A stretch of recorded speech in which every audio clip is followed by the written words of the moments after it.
Nige? Hello, welcome to Gardener's World.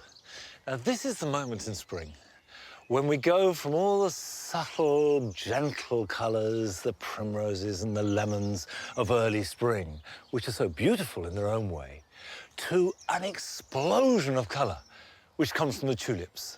It's as though the season just hits a conveyor belt, and off we go.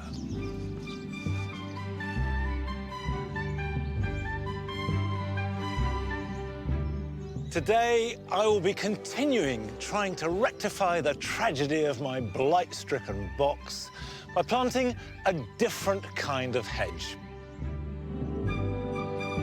And Rachel gets an exclusive look behind the scenes at one of the best Alpine collections in the world. Oh, wow, John, this is amazing.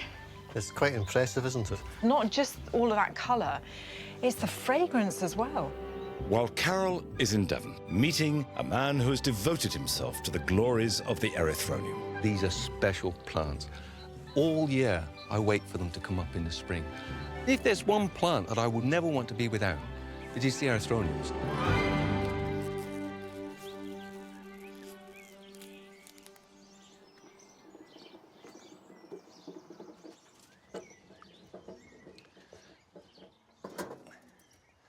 I've kept these Alpines under cover all winter, not to protect them from the cold at all. They're as tough as old boots, but from the rain. They have very special conditions. They like really good drainage. They can withstand any amount of cold, any amount of heat, but they just hate very wet winters. And you can see that they look good in terracotta. I love the delicacy of the way that each pot creates its own little garden. And there's very, very little to do to look after them. Once you've planted them, they're almost trouble-free. Well, that's fresh in there. What you do need to do at this time of year is just check them over, see if there are any dead pieces that need taking off, if the grit has washed off in the rain, perhaps, to replace it, and that's it. You can, of course, make new plants from the sempervivums. Here, where it's very, very crowded, each one of these will make a new plant. So if I just pull off a rosette like that and just gently tease it out, there it comes. I could pop that up. It's got roots on it, and that would quickly make a new plant. And you can see that's one that was potted up last autumn. Now, of course, these are very common, familiar types. They can take the hardship of an English summer and winter. But there are many, many different types of Alpines, some of which need specialist care. And Rachel has been to the Royal Botanic Garden in Edinburgh to see their huge collection of Alpines.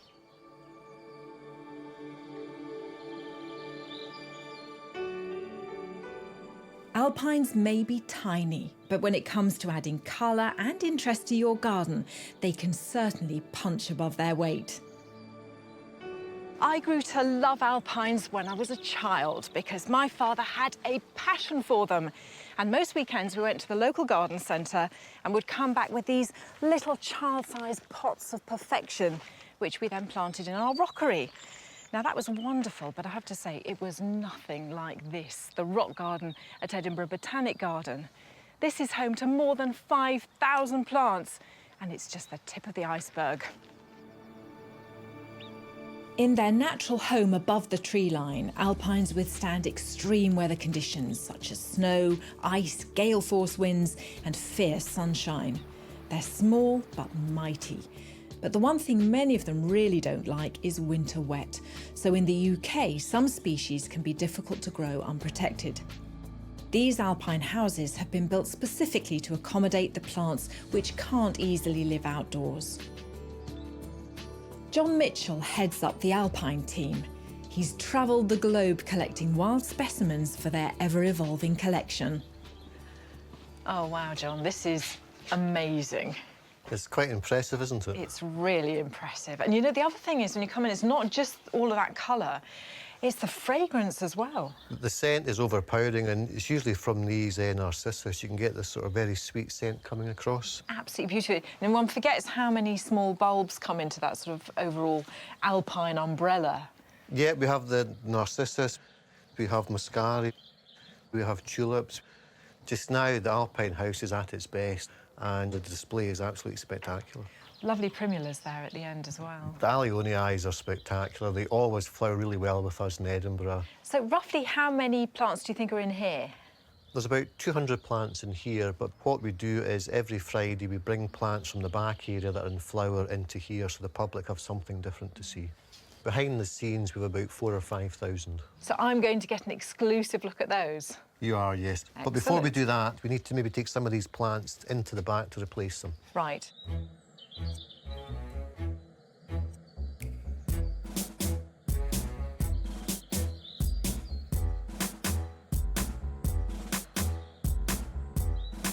Oh, look in here. Oh! This is our new bulb house. So these are all your understudies waiting for their moment in the spotlight, aren't Yeah, they? anything in flower here then gets moved to the front house if we've got space, so they all get their minute of fame.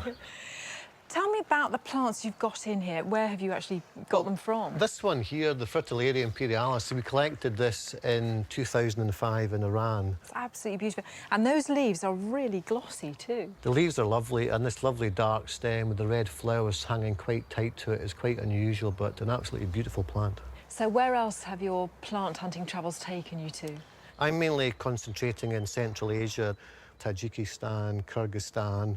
We've done work in the Russian Altai, and we're going to try and get to Kazakhstan at some point as well. Because, of course, that term Alpine almost suggests that they're all European in origin. Of course, they come from... All over the world. Where has it come from, this obvious love of Alpines? I think I have to blame my father because he was a student here way back in the 60s and then moved to St Andrews to build the Botanic Garden there. So from an early age, I was brought up in Botanic Gardens. It was my playground.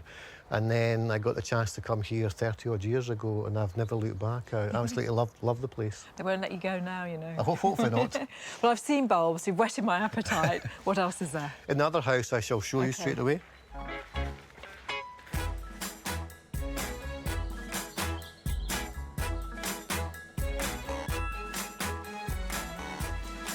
Oh, this is like an Alpine creche, all these tiny plants. This is where, when plants, we take the cuttings and they've established, they come in here and then we can grow them on, keep an eye on them. Then once they get bigger, we move them into another house. And you grow them in this sand because? The sand keeps the roots moist in the summertime, and you'll see everything here is in clay pots. So the clay pot is porous, keep the sand moist. The moisture goes into the clay pot and keeps the roots moist. Presumably there are Alpines that are very rare to find now in the wild. I mean, is that something that you're looking for in the Botanic Garden to help save those plants? The Botanic Garden is always looking for rare and unusual plants for conservation. Here we have Dionysia afghanica, which just grows in certain parts of Afghanistan. This plant is probably very endangered in the wild. We also have this plant here, which is Hepatica falconeri, which was only known in Pakistan. And then in 2012, it was found in Kyrgyzstan. We managed to get permission to collect it, and now here it is growing at Edinburgh, so we can do research on How it. exciting. I feel actually so privileged that I've been able to see some of these incredibly rare plants. I know they flower fleetingly and they are small, but how can you not love Alpines? I totally agree.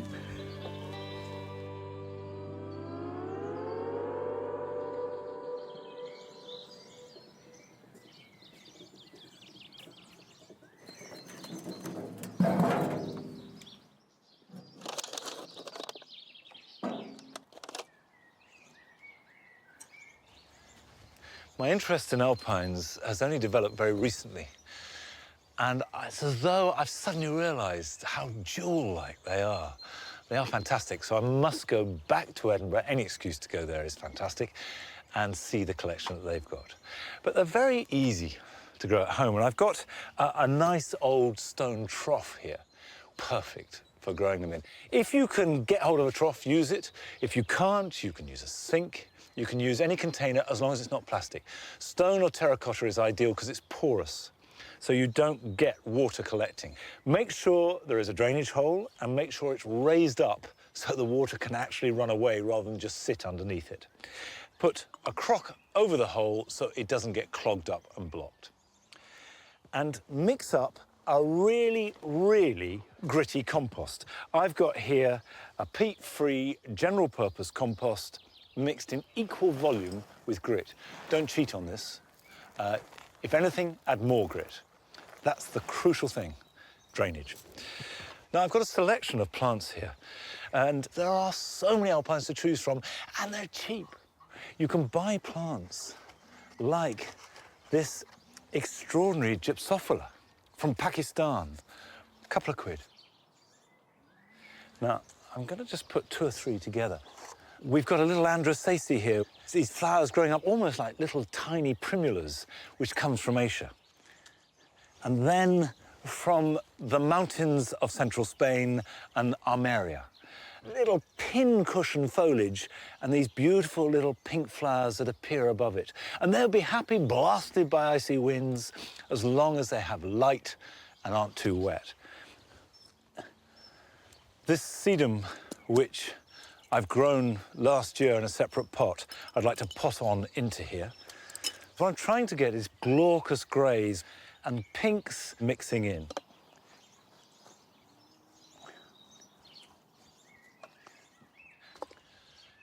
These plants are all sun lovers. So you position a trough in maximum sunshine. That's facing south.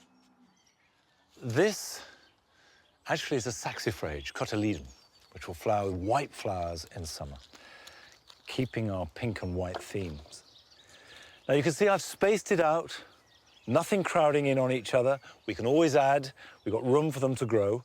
And then I'm going to dress this with grit, partly because it guarantees better drainage and also because it ties it all in together. It looks better.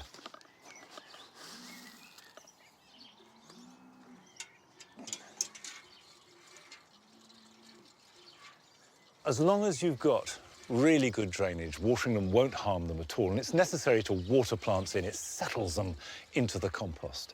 But they don't need much attention at all. As long as they've got the drainage and the sunshine, they'll look after themselves.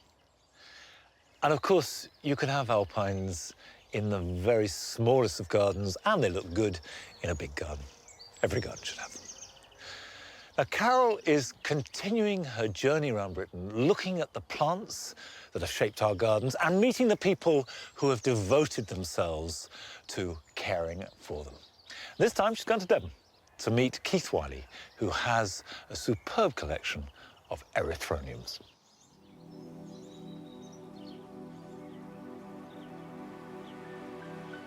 With their gentle, charming flowers set amongst handsome marbled leaves. Few plants give as much pleasure as the Erythronium. For me, these exquisite little flowers really epitomise the whole soul, the spirit of spring. But for all their beauty and refinement, you very seldom see Erythroniums grown in gardens. It's as though people assume that something that looks so special must be difficult to grow. But one man in particular has spent many, many years of his life getting to know these plants intimately. For much of his life, Keith Wiley has been captivated by them. His work has expanded what this genus can offer all our UK gardens. Have you always been in love with these plants? I certainly have. What is it about them that you love so much? I think it's partly the fact that they are actually only there in the spring. They're just so beautiful. I've never seen an ugly Erythronium. To me, they're the sort of epitome of grace. And each individual flower is like a sort of Chinese pagoda. You know, it's just beautiful shaped. I mean, there are a few Eurasian species, aren't there? But the great majority of them are American. Yeah, I think there's about 30 species, and probably 3/4 of them grow over on the Pacific Northwest of America. And how did you feel the very first time you saw them growing in the wild? Well, it was almost a religious moment for me when I saw Erythroniums for the first time. Very, very special.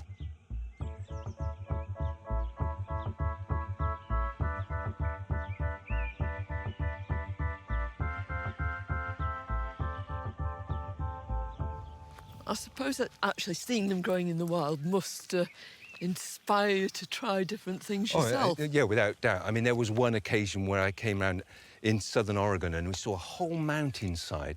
There was some growing underneath the shrubs, and the colour of the flowers was a perfect combination with the fading flowers above. And I thought, I took the same principle, and you actually, it happens here, look. You see these Erythroniums here, they're all in their fair shades of pink, and they're matched by the pink and the white of the magnolia above. What species is that? This one's Erythronium revolutum. What kind of conditions do they need? They want the same conditions as hostas or primroses. Woodsy kind of soil. Exactly that, yeah. Moisture retentive, but reasonably well drained, you know, but not waterlogged. No.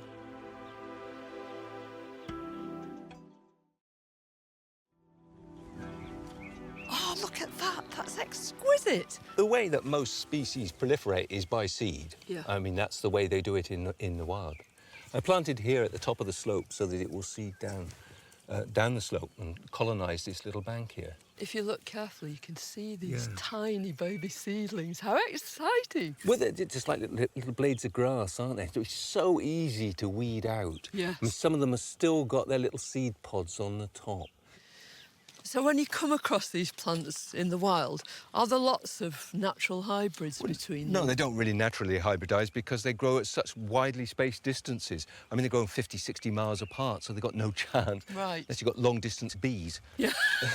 They don't fly that far, do they? No. 30, 40 years ago, there was only 5 or 6 species in our gardens. And then in the last 30 years, lots more species have come in, and the bees have had a chance to actually do their business, and we've got lots of different hybrids starting to arrive. The big difference between species and hybrids is that species basically will come from seed, whereas a hybrid, you have to divide them. Yeah. And what are the sort of qualities you go for? Well, I think the real beauty about hybrids is their flower power. Yeah. They can make big, solid batches of colour. This one here, right in front of me, is one I named after my sister, Jenny. It produces a lovely, quite late in the season, patch of this lovely pink with these really inside this really quite delicate markings. That's one of the real beauties of Erythroniums, is the beauty of just turning their faces up. How many have you grown? I've probably named about 15 or 20 so far, and I'd say we're trialling another 100 or so to see.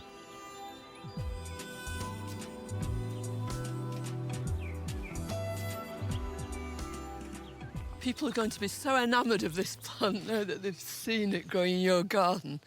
But how do you get hold of Erythroniums? They're not the most sort of common of things, are they, in garden centres and nurseries? They're not really sort of lending themselves to mass production, really. So perhaps more realistically, the best way is to order them from specialist or reputable firms who will send them, lift them at the right time, pack them in the right way, and send them off to you at the correct time. Which is what, August, It's probably September? going to be sometime in late summer, I think, right through into very early autumn. I mean, if there's one plant that I would want to grow and would never want to be without, it is the Erythroniums. All year, I wait for them to come up in the spring. They're so special. And on a day like this, I mean, what could be better, really? No, it was obviously meant to be, It wasn't was. it?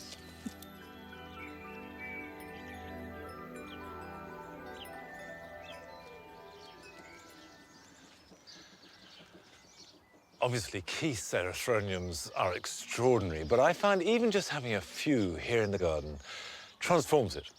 Because Erythroniums have a mixture of genuine exotica, but also a kind of easy elegance that almost no other plant can provide.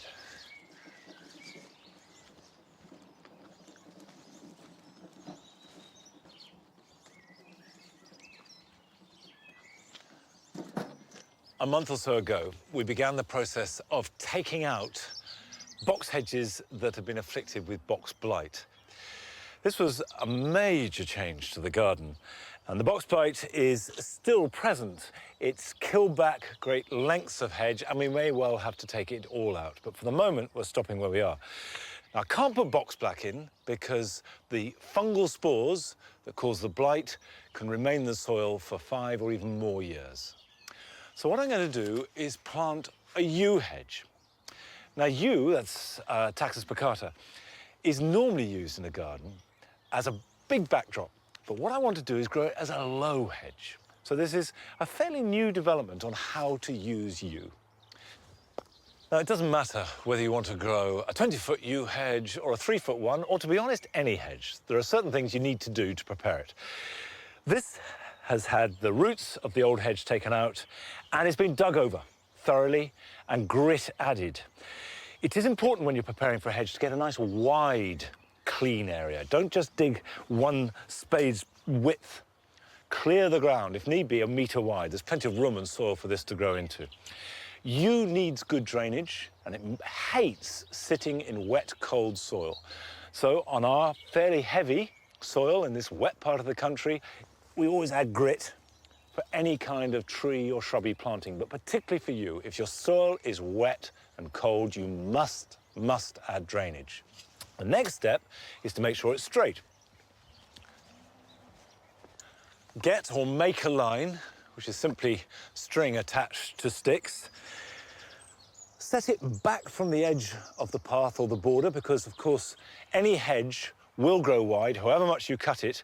Rule of thumb, you need to allow about 3 foot width for it. I've made myself a measuring stick. So plant that along there. If we put the first one just a little away from the edge, like that, and plant along, I'm going to put these at 18-inch centres. If that looks frighteningly far apart, stick with it. These plants will grow nice and strong and very quickly meet to join a hedge. Also, yew is quite expensive. Plant them with enough room for the roots to develop, and you'll get a much healthier, stronger hedge. So that's plenty close enough. Tell you what, I can take some clothes off.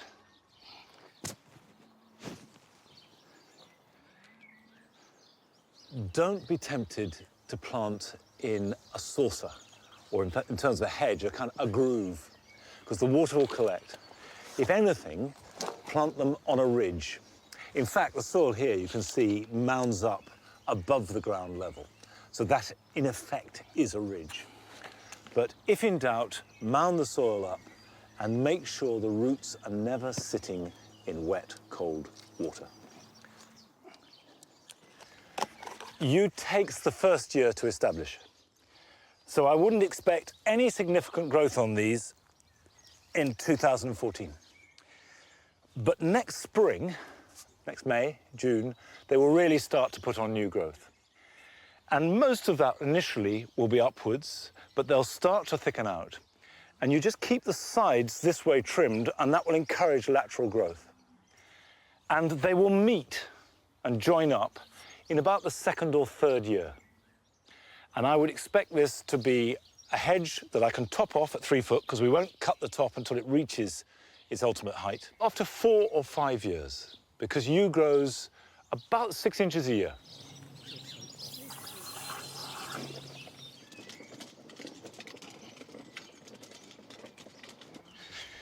Even though I said that yew hate sitting in water, that doesn't mean to say that they don't need water. They do. They need watering once a month, really good soak once a month, unless it doesn't rain. And if it doesn't rain for a week, water them. And you do this for the first summer. Take it through till October, and thereafter, they can look after themselves. When I've watered them thoroughly, they must be mulched to keep the moisture in and keep the weeds down. Now, you may not be planting hedges this weekend, but here are some other things you can be getting on with.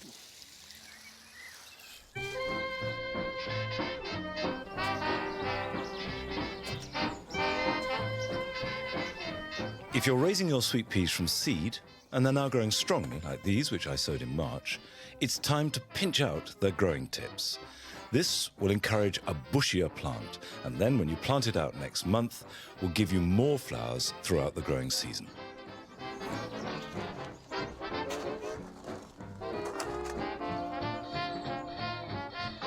At this time of year, herbaceous perennials are growing very fast, and this makes them vulnerable to damage from any bad weather. So it's important to stake them before they need it.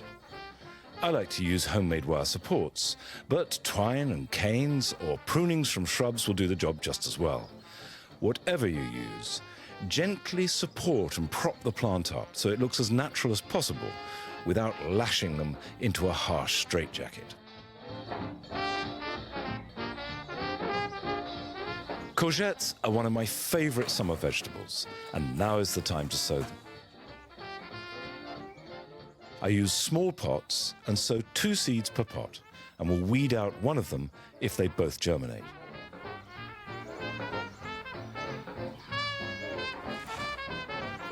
Put them somewhere warm, water them, and leave them to grow. If the weather stays cold, you may have to pot them on again. But don't plant them out until the nights have warmed up, and then they will grow away strongly.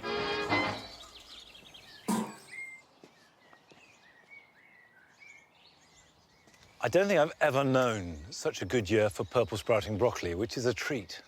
So much nicer than the great clumpy broccoli that you buy or get served. It's the delicacy of purple sprouting broccoli, and it's going to seed really fast. There's still another couple of pickings, but any warm weather and it's just shooting into flower. So those will come out over the next week and be followed in rotation by root crops, carrots, parsnips, and there's some space here, and I want to put some parsnips in now.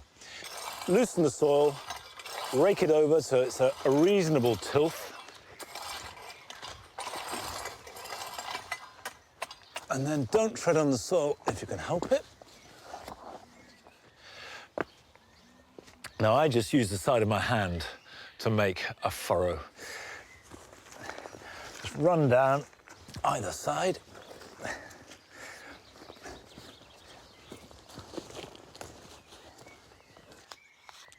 Now, the seeds are flat and quite good size, but they're very light, so it's easy to get too many in together. So, a decent-sized parsnip wants to be spaced about 3 or 4 inches apart.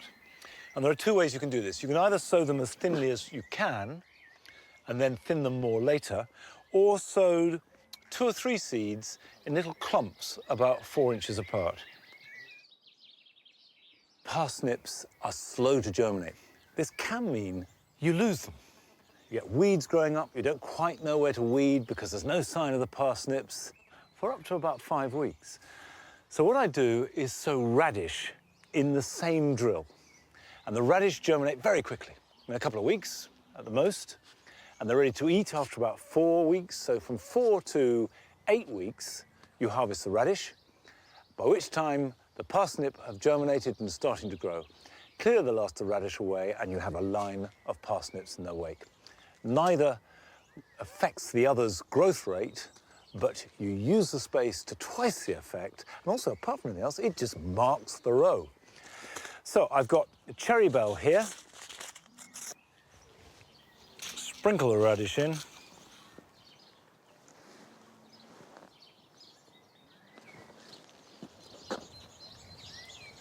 I'll fit another couple of rows of parsnip and radish in this little plot. But that's all we've got time for this week. Bye-bye.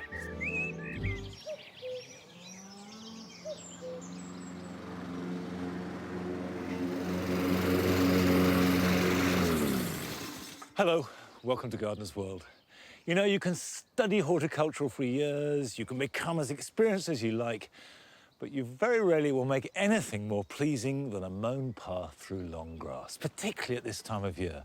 I love that contrast. It's a beautifully simple, elegant line.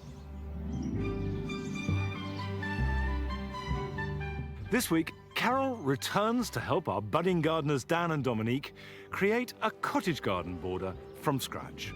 What do you want this border to be? Colour and just craziness, everything, you know, full, cram-packed would be brilliant.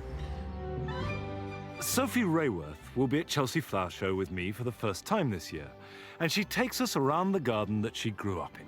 This is what I love, and it makes me feel very at home. So the alliums, I've got hydrangea annabelles, I've got climbing roses, euphorbia. Oh, well, you're coming on. Oh, coming on, you know. You've got it all, and I'm trying to keep up with you, Mum. And I shall be planting up my sweet peas, and talking sweet, I'll also be sowing sweet corn for a harvest later on in summer. Come on, Edge.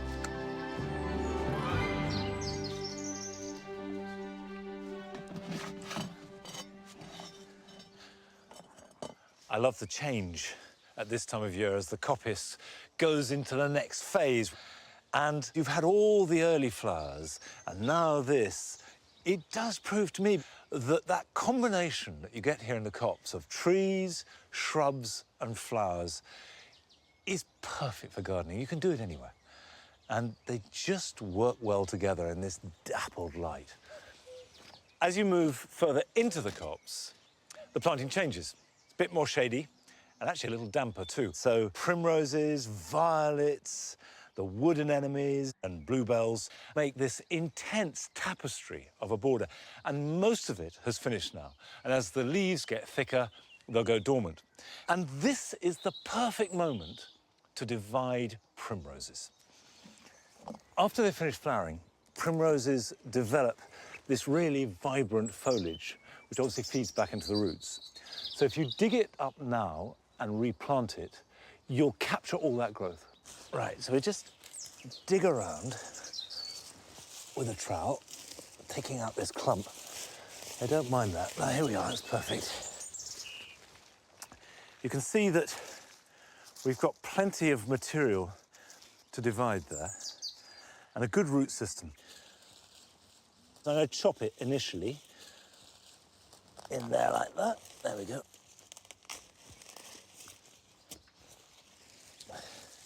Now already I've got myself a couple of plants, but if I put that down, I can now break it up into a whole number of plants. You can be quite tough about this.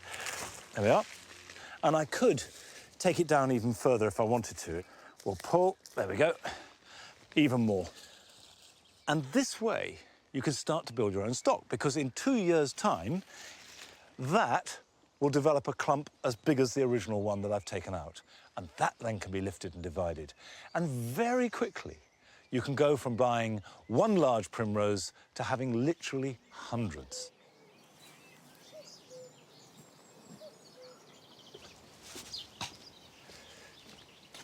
Pop that down.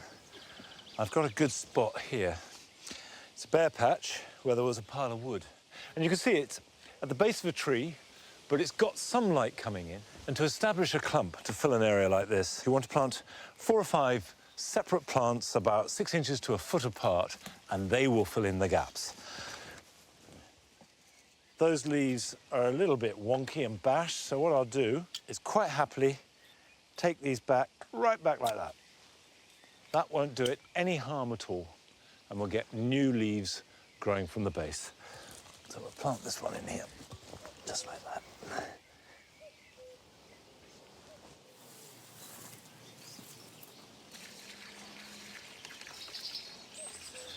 With a good soak, these will grow almost instantly and spread the established theme of this area of the garden. There's nothing new going on here. I'm just tinkering with it to keep it alive and keep it moving. Now, this is very different to what Carol has been doing with our first-time gardeners, Dominique and Dan. She's been visiting them regularly throughout this year and will continue to do so right through the growing season as they start to create their garden. And this week, she's helping them to plant up a cottage garden border. Spring has definitely sprung in Gloucestershire, and Dan and Dom have been making the most of it.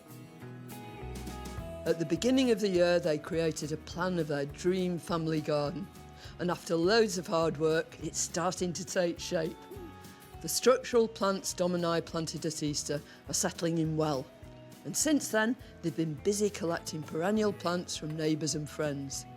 They've laid some more lawn, and after much discussion, we've also come up with a low-cost but high-impact solution for the patch of earth we're yet to tackle, next to the lawn. It really is beginning to look like a garden, isn't it? Look at that blossom!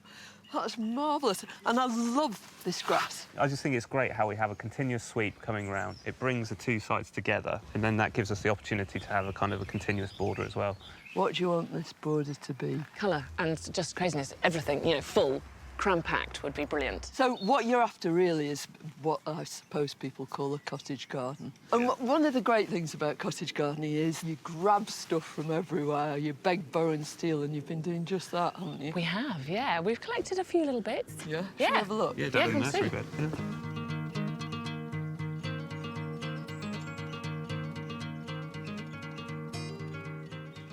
I think this looks splendid.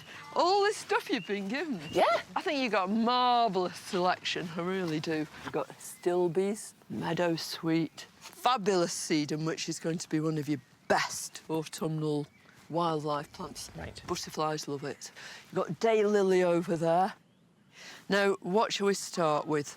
This is rudbeckia.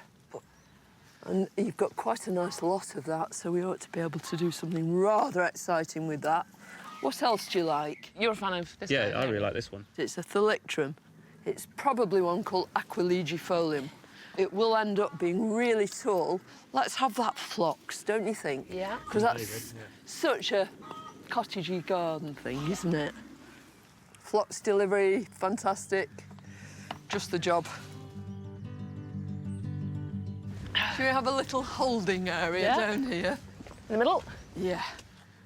First things first, if we started with the rudbeckia, because it's such a stalwart, big daisies with a black centre. One of its common names is black-eyed Susan. So why don't we start this as a great big sort of swathe over here? You don't just want a plant in one place, even if it's a swathe. You want to repeat it somewhere else. So you establish this whole sort of rhythm. And Shall if you... I continue it around then? Yeah, I think so. Somewhere over there. Now, if you plant them just a few inches apart, but we break these clumps up a bit, you'll find by the end of the summer, hopefully, you'll have a great big chunk of yellow. Now, this thalictrum sustained slight injury over here. I'm not going to take sole responsibility for that, but maybe. But I think the whole thing about tall plants is everybody wants to put them at the back and to have this sort of staggered look. I think we ought to have them right at the front here. Somewhere like this. Because then you create these little recesses, you know, these little secret places. Now, about 18 inches, foot 18 inches apart, something like that. So, just 2 phlox, one each. OK. Cheers. I think she gave you the smaller one there. Yeah, I think so. No fool. Maybe, if they come up here, you can have one either side. So you establish that sort of link between one side and the other. You can buy a few more from the garden centre, just so you establish this kind of rhythm. Come on, then. Get some more plants. Okay, Tools and plants, thank you very much. We're setting all the plants out on the soil to make sure the design will work before we start getting them planted. By autumn, these plants will have established themselves and be ripe for propagation, allowing Dan and Dom to fill up the rest of their borders. Give them a good old soaking in. Are you pleased? Looks amazing. Until then, we've come up with a beautiful, cost-effective solution to create big impact this summer. What about this area now? We've got these guys. The mini meadow. A mini meadow. Instead of being a wildflower mix, which would be great if you had poor, dry soil, it's a mix of annual flowers that'll give you the same sort of billowy, soft, romantic effect, but will love growing in this kind of soil. Right now is the time to sow it. And I think you ought to use this time-honoured method. So actually putting some of your seed into dry sand. For 2 reasons. A, you can see exactly where you've sown. And B, it distributes the seed more evenly. Yeah, lovely.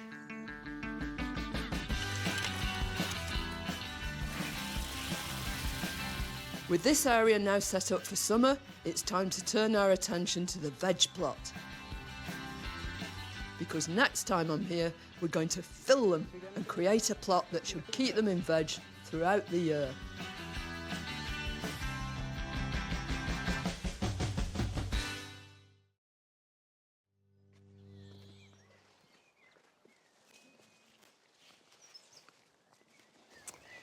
It's nice to see people catch the enthusiasm that gardening gives you by getting the bug.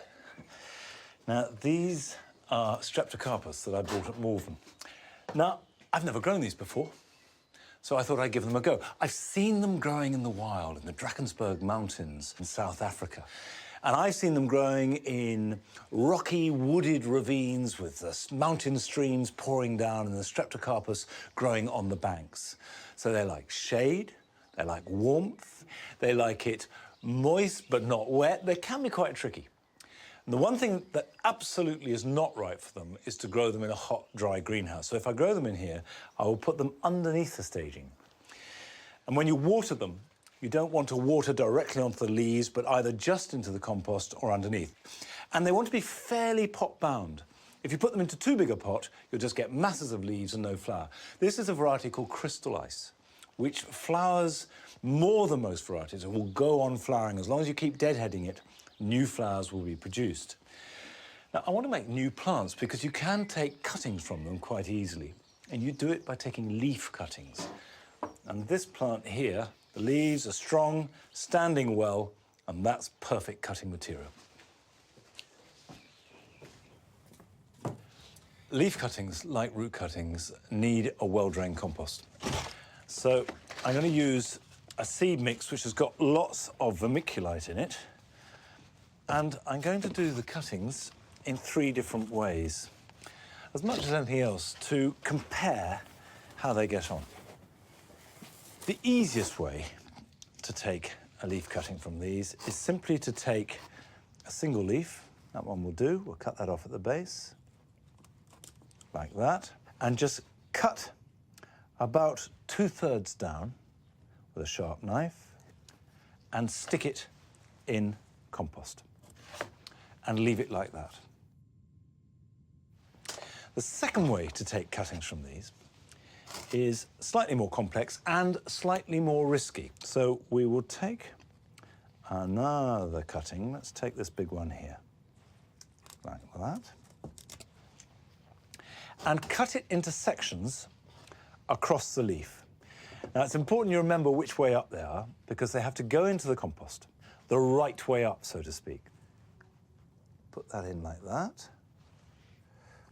And what this will do is encourage new little plants to grow from the base. That will give us more plants from one leaf, but it's going to be a greater risk of the plants not surviving the cutting process. An even riskier way to do it, but if it works, much more successful, is this. We will take another whole leaf, and I wouldn't want to take any more than leaves than this from the plant. And then putting it on the ground, I'm going to cut out that main rib. And to do this, you do need a very sharp knife. You don't want to tear it. Now, these can be put in on their side along the cut edge. If that works, and there's about a 50% chance, we'll get new plants growing all the way along the length, which can then be cut free and potted on.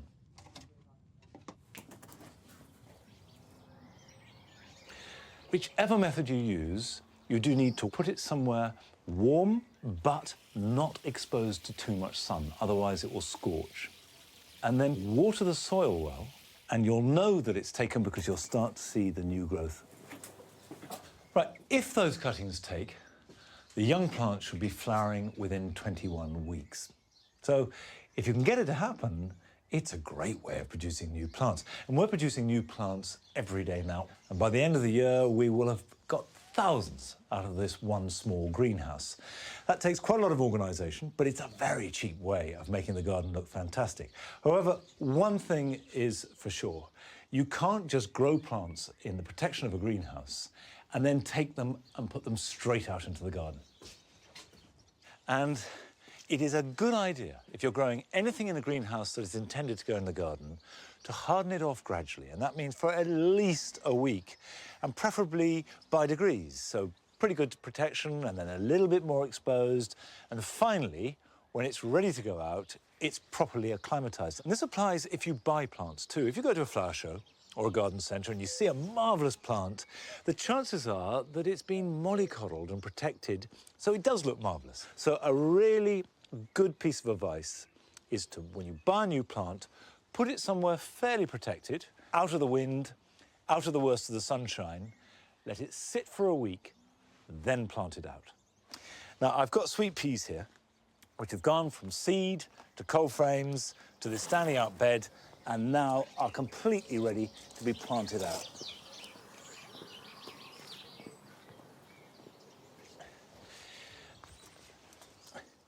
Sweet peas like rich soil, plenty of moisture. So before you plant, it's a good idea to put lots of compost or soil improver beneath the wigwam, if you're planting them on a wigwam, or on a line if you're planting them against a fence. And they don't need unbroken sunlight. As long as they get sun for half the day, that's absolutely fine. I plant a pot at a time. So I've sown 3 seeds, 3 plants have grown, knock it out the pot, and the whole thing goes at the base of a support. And when these are planted, they will need a good soak, and they need to be soaked regularly. So if it hasn't rained, these should be watered weekly and not let them dry out. Sweet peas are common garden plants, I suppose. They're absolutely lovely and none the worse for being in millions of gardens across the country. Now, next week is Chelsea Flower Show. And for anyone exhibiting, it's the absolute peak of the year. And for every gardener, it's one of the major highlights. I'll be there along with Joe and Carol and Rachel. And for the first time, Sophie Rayworth. Now, Sophie was brought up in Twickenham in a beautiful garden.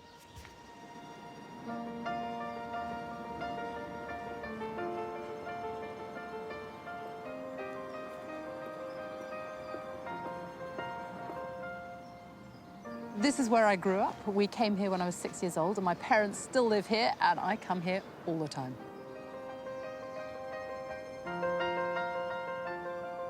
My parents have always been really keen gardeners, as were their parents, my grandparents. And gardening and plants and horticulture has always been so central to my family, to my parents, and it's just something that has run through the generations, I suppose.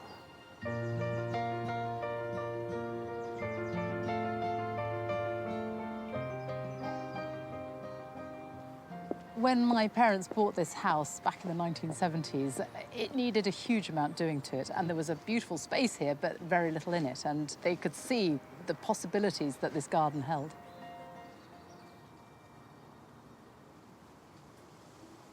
This is my favourite part of the garden. So much of my childhood happened here on this lawn. I mean, everything from revising from my O-levels, lying on the lawn here. We had my childhood birthday parties here. When we were kids, my sister and I used to have tea out here with my mum. It was a wonderful space that was created by my parents for our family. It's looking amazing, Mum. Just doing a bit of staking. People often say it's your mother's garden, but actually it's not at all. My dad is the absolutely backbone to it. He did the beautiful lawns and he planted all the hedges, and my mum is in charge of the plants and the flowers. Flowers at the moment I really love are that poppy, the medallion, is fantastic, and I think the plant has got at least 20 buds on it. And the tulips have been wonderful, spring green. Look at those camasias there, they're beautiful. And also there's the white hesperis. Now that is a lovely scented plant, and that's gorgeous. And the roses, of course, which are about to come out. Yes, in this they garden, are. when the Yeah. roses come out, Yeah. is spectacular. My garden is, compared to this, miniature, but the flowers I have in my garden, I have to say I've slightly copied my parents. I mean, You do. You go and see a garden and, you get ideas from other gardens. And also, That's the whole this is what I've grown up with, so this is what I love, and it makes me feel very at home. So the alliums, I've got hydrangea annabelles, I've got climbing roses, euphorbia. Oh, well, you're coming on. Oh, coming on, you know. You've got it all. I'm trying to keep up with you, Mum. It's beautiful.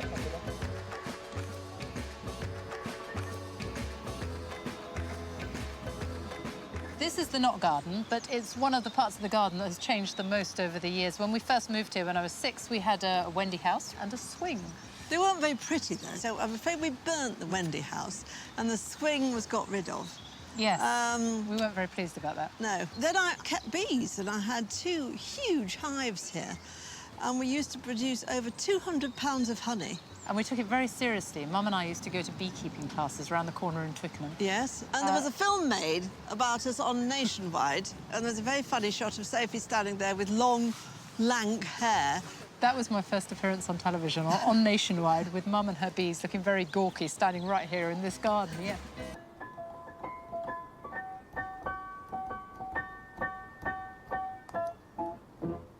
This wisteria is fantastic. It's the first thing you see when you walk into the gates here. And it was here when we first moved here in the 1970s. It's very much my dad's thing, though. And it's kind of grown up and it's come down again because Dad cuts it back. It used to reach the top of the house, didn't it? Well, wisteria grows like mad. And I have to prune it at least 3 times, sometimes 4 times a year, in order to keep it trim. And the last pruning, which is maybe in January, February, where you cut it back to 2 buds, and that's what makes it flower, and that's the most important thing. But the thing that my dad is most proud of is this, the Cotoneaster Queen of Carpets understep planting, which Dad reckons is probably the longest in the country. Is that right? I think it is right. It's 20 metres, 2 lots of 10 metres, and it is the most prostrate Cotoneaster that there is, I believe. It lies absolutely flat, and it's gone along the York stone gaps that we have here. That's your mission, isn't it, to cover the whole here, the whole of the sunken garden? Cover the whole thing. The added bonus is that it has a pretty white flood. And red berries in the autumn. It's got a hole here, Dad, though. I'm a bit worried about the hole. I've just seen that hole, yeah. It's just something I have grown up with. I have a really strong affinity to, and it's a sort of family passion and something that Mum and Dad have very much passed on to me. I'm really excited to be part of the Chelsea team this year. I've been there many times in the past as a visitor, but I've never spent, a substantial amount of time there. And I'm really looking forward to talking to all the garden designers and the plant growers and taking away some tips and ideas from my own garden.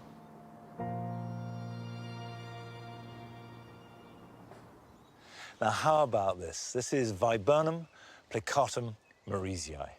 It's a fairly common shrub, but uncommonly beautiful, and this is its supreme moment. And as well as this fabulous flower in spring, they have some of the best autumn-coloured foliage that you could possibly find. Now, you may not have a Viburnum plicatum, but here are some jobs that we can all be doing this weekend. Although you should not be cutting hedges at this time of year because it will disturb nesting birds, it is a good time to lightly trim the vertical ends of hedges. It's only a small job, but it has a really big impact on tidying up the garden.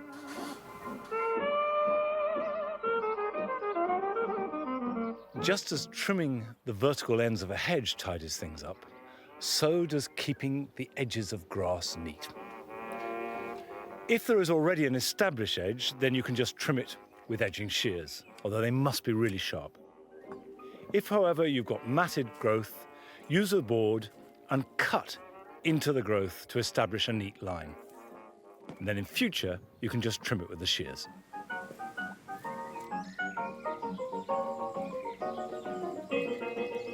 If you grow strawberries, your fruit will be forming and even ripening, so now is a good moment to mulch them. Straw is traditionally used, but anything that keeps the fruit clean and dry will do the job. And while you're about it, it's a good idea to cloche some of the plants. This will encourage them to ripen earlier and spread your harvest.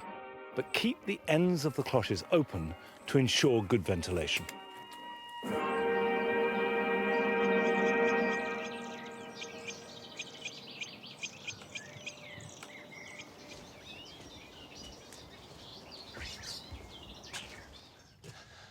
I'm sowing some sweet corn.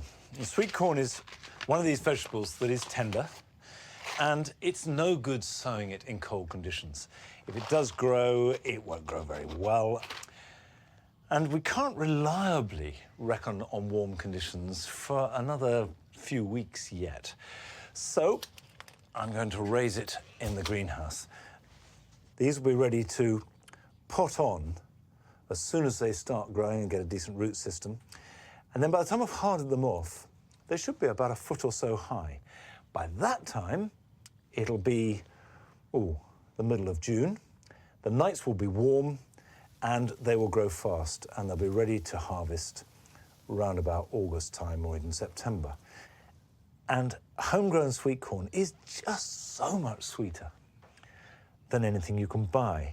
It's a fantastic treat.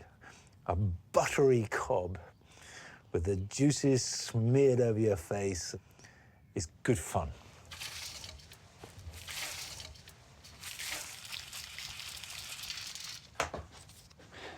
Now that can go into the greenhouse.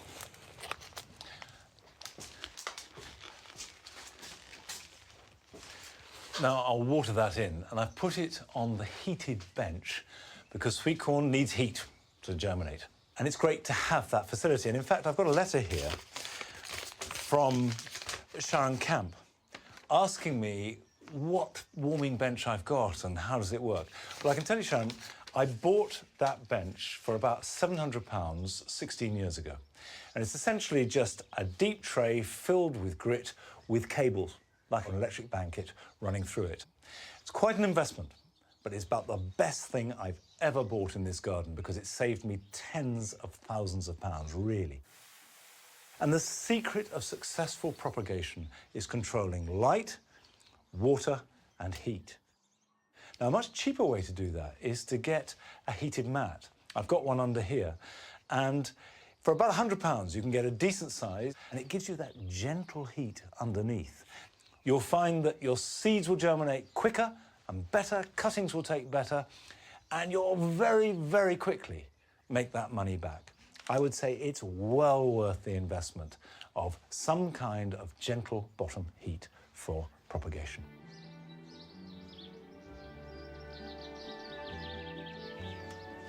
Well, that's it for today. Bye-bye.